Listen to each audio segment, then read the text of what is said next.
Assalamualaikum warahmatullahi wabarakatuh. Alhamdulillahirabbil alamin. Assalatu wassalamu ala asyrofil anbiya'i wal mursalin wa ala alihi wa sahbihi ajmain amma ba'. Pertama-tama marilah kita panjatkan puja dan puji syukur kita atas kehadirat Allah Subhanahu wa taala yang mana atas berkat rahmat dan hidayahnya kita masih bisa menjalankan aktivitas seperti biasanya dalam keadaan sehat walafiat. Salawat dan salam tak lupa kita aturkan kepada junjungan kita Nabi besar Nabi Muhammad SAW. Yang terhormat kepada Bapak Muhtarom SPD MPDI selaku dosen pengampu mata kuliah ilmu Al-Hadis. Baiklah, perkenalkan nama saya Maila Rosidah sebagai moderator dan pemateri pertama. Dan rekan saya Dela Septa Ajidara sebagai pemateri kedua. Baiklah, dalam kesempatan kali ini, kami akan memaparkan materi yang berjudul kodifikasi atau tadwin hadis. Baiklah, langsung saja kepada pemateri pertama yaitu Maila Rosidah. Kepada saudari Maila Rosidah, saya persilahkan. Selanjutnya adalah pengertian tadwin hadis. Secara bahasa, kata tadwin artinya mengikat yang terpisah dan mengumpulkan yang terurai dari tulisan-tulisan pada suatu diwaan. Dan diwaan adalah kumpulan kertas-kertas atau kitab yang biasanya dipakai untuk mencatat keperluan tertentu. Misalnya diwaan Ahlu Jaisi, buku daftar keluarga militer yang dalam sejarah Islam untuk pertama kalinya dilakukan Umar. Adapun tadwin as-sunnah, maknanya adalah penulisan riwayat-riwayat hadis nabawi pada kumpulan lembaran atau buku kitab. Sedangkan al-hadis merupakan ucapan, perbuatan, dan persetujuan serta gambar sifat-sifat Rasulullah, baik sifat holkiyah atau hulukiyah. Hulukiyah adalah suatu yang melekat pada diri Nabi, keberadaannya selalu menyertai di setiap event yang dialami oleh Rasulullah SAW. Setiap event dari episode kehidupan Rasulullah SAW adalah al-hadis. Dari sinilah, kebanyakan para peneliti muslim berkesimpulan bahwa menuliskan hadis atau al-hadis secara lengkap tentu sulit.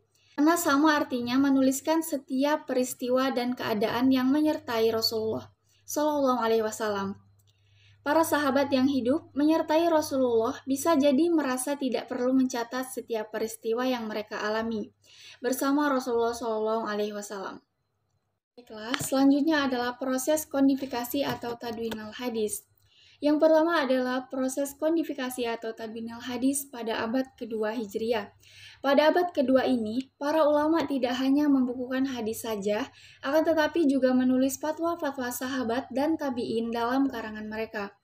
Salah satu karangan yang terkemuka di masa ini adalah Al-Muwatta, susunan Malik Ibnu Anas pada tahun 93 sampai 179 Hijriah. Al-Maghazi wa Asyar, susunan Muhammad Ibnu Ishaq pada tahun 150 Hijriah. Al-Jami, susunan Abdul Ar-Razzaq As-Sanan pada tahun 211 Hijriah. Al-Musannaf, susunan Syu'bah Ibnu Al-Hajjah pada tahun 160 Hijriah, dan masih banyak lagi karangan yang dikemukakan pada masa ini. Abad kedua juga diwarnai dengan meluasnya pemalsuan hadis yang telah ada pada masa Khalifah Ali bin Abi Thalib. Khalifah Ali bin Abi Thalib wafat pada masa 41 Hijriah dan menggugah para ulama untuk mempelajari keadaan para periwayat hadis.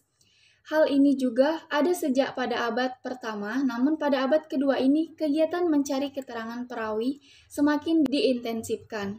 Baiklah, mungkin ini saja pemaparan dari saya. Selanjutnya saya kembalikan kepada moderator. Baiklah, itulah tadi pemaparan dari pemateri pertama.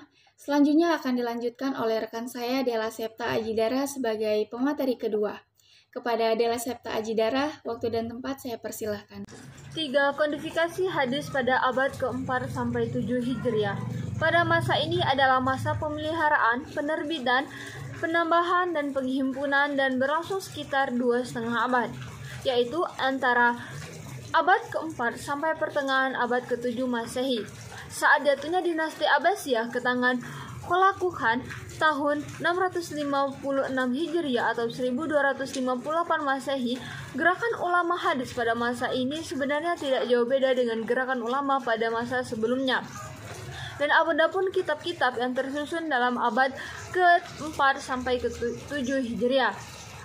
Pertama adalah kitab syarah, ialah kitab hadis yang memperjelas dan mengomentari hadis-hadis tertentu yang sudah tersusun dalam beberapa kitab hadis sebelumnya. Yang kedua, mustarij, ialah kitab hadis yang memetode pengumpulan hadisnya dengan cara mengambil hadis dari ulama tertentu lalu meriwayatkannya dengan sanad sendiri yang berbeda dari sanad ulama hadis tersebut. Ketiga, hadis ad-hob, ialah hadis yang hanya memuat sebagian matan hadis tetapi sanadnya ditulis lengkap. Keempat, hadis mustadrak, ialah kitab yang memuat hadis-hadis yang memenuhi syarat-syarat Bukhari dan Muslim atau syarat salah satu dari keduanya.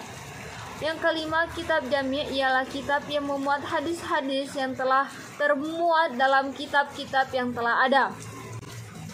4. Kodifikasi hadis abad ke-7 Hijriah sampai sekarang. Masa ini adalah masa pensyarahan, penghimpunan, dan pentakrijan. Ulama pada masa ini mulai mensistemisasi hadis-hadis, menuntut kehendak penyusun, memperbarui kitab-kitab mustaraj dengan cara membagi hadis menurut kualitasnya. 1. Tokoh-tokoh hadis pada abad ke-7 Hijriah sampai sekarang. Di antara ulama hadis yang terkenal dalam masa ini ialah Az-Zahabi 784 Hijriah, Ibnu Syahid An-Nas 734 Hijriah, Ibnu Daqiq Al-Id Mukhlaltai 860 Hijriah, Al-Asqalani 852 Hijriah, Ad-Dimyati 705 Hijriah, Al-Aini 855 Hijriah, Al-Sayyuti 911 Hijriah, Az-Zarkasi 794 Hijriah, Al-Mizi 742 Hijriah, Ibnu Katsir 744 Hijriah, Al-Raqi 806 Hijriah, dan Abu Zu'rah 806 Hijriah. 2. Kitab-kitab hadis yang tersusun dalam abad ke-7 Hijriah sampai sekarang. A. Kitab hadis yang tersusun dalam abad ke-7 Hijriah. At-Taqrib, susunan Al-Hafiz Abdul Azim Ibnu Al-Qawi Ibnu Abdullah. Al-Maziri 656 Hijriah. Al-Jami' Baina Asy-Syahihain, susunan Ahmad Ibnu Muhammad Al-Qurtubi yang terkenal dengan nama Ibnu Hujah. Mutaqo Al-Khabar fi Al-Khab, susunan Majduddin Abu Barakah Abd As-Salam Ibnu Abdillah Ibnu Abi Al-Qasim Al-Harrani 652 Hijriah. 5. Kitab hadis yang disusun dalam abad ke-8 Hijriah. Jami Al-Masadid wa Sunan Al-Hadis ila Aqwani Sanan, susunan Al-Hafiz Ibnu Katsir. Al-Imam Al-Hadis Al-Ahkam, susunan Al-Imam Ibnu Daqiq Al-Id 792 Hijriah. Kitab ini telah disyarahkan oleh penulisnya dalam kitab Al-Imam.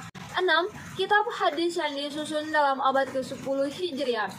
Ithab Al-Hiyar bin Zawaid Al-Masyaid Al-Syariah, susunan Muhammad Ibn Abu Bakar Al-Bukhari.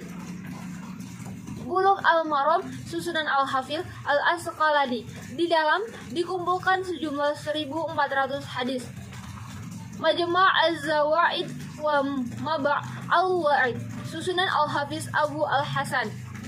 Ali ibn Abi Bakar ibn Sulaiman Al-Syafi'i Al-Haythamai 1303 Hijriah. Di dalamnya dikumpulkan Zawaid dari Musnad Ahmad, Abu Ya'la Al-Bazar, dan Mu'jam Al-Tabarani.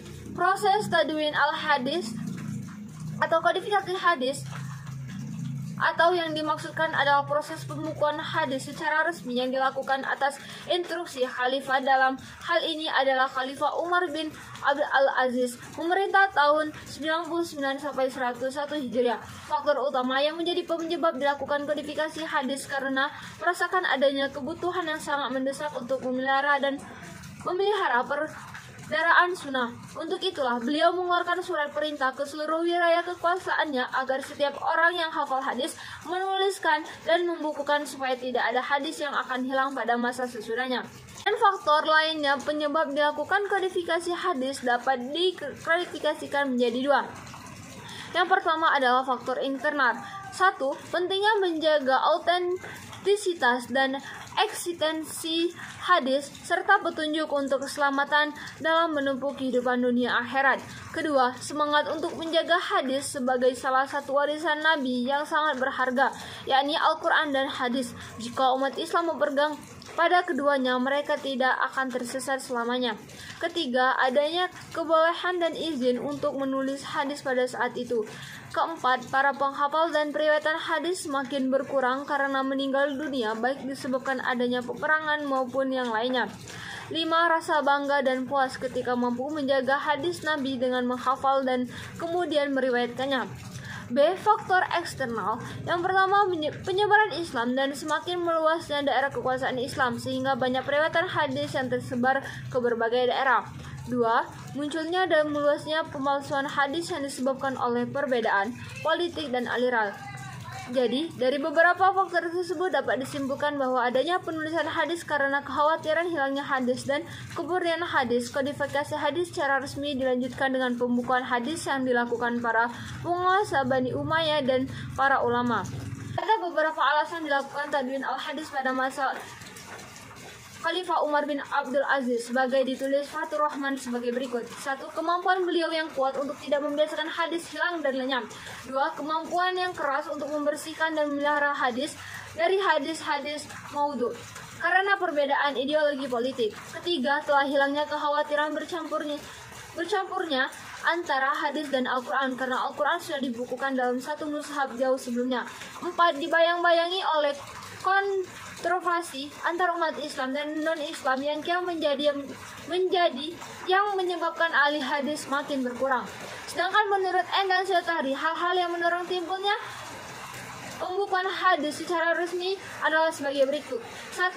Pada abad 1 Hijriah, para penghafal hadis semakin berkurang karena banyak yang sudah meninggal dunia baik akibat sudah tua atau karena gugur di medan perang. Kedua, periwayatan secara lisan dengan mengandalkan hafalan dan ingatan dalam keragaman lafaz dan makna tidak bisa berlangsung lama. Ketiga, mulai tahun 40 Hijriah, periwayatan hadis dikaburkan oleh timbulnya pemalsuan hadis yang dilakukan oleh orang-orang kafir, munafik dan zidik yang terjadi di kalangan umat Islam. 4. Pada masa tabi'in tidak dikhawatirkan lagi tercampurnya antara Al-Quran dan hadis. 5. Berkembangnya ilmu pengetahuan semakin maju karena semakin luas pengenalan umat dan pertemuan perbedaan antara Islam dengan negeri yang dikuasai Islam. Mungkin kesini saja materi dari kelompok 10 yang bisa kami sampaikan. Apabila ada kata-kata yang salah atau kesalahan dalam menyampaikan materi ini, kami mohon maaf kepada Allah, mohon ampun. Dan akhir kata, wassalamualaikum warahmatullahi wabarakatuh. Baiklah, itulah tadi pemaparan materi dari Saudari Della Septa Ajidara. Mungkin hanya ini yang dapat kelompok kami sampaikan dan kami presentasikan. Semoga apa yang kami sampaikan pada video ini bisa memberikan manfaat kepada teman-teman semua. Baiklah, saya selaku moderator meminta maaf apabila ada kesalahan. Kepada Allah saya mohon ampun. Saya akhiri. Wassalamualaikum warahmatullahi wabarakatuh.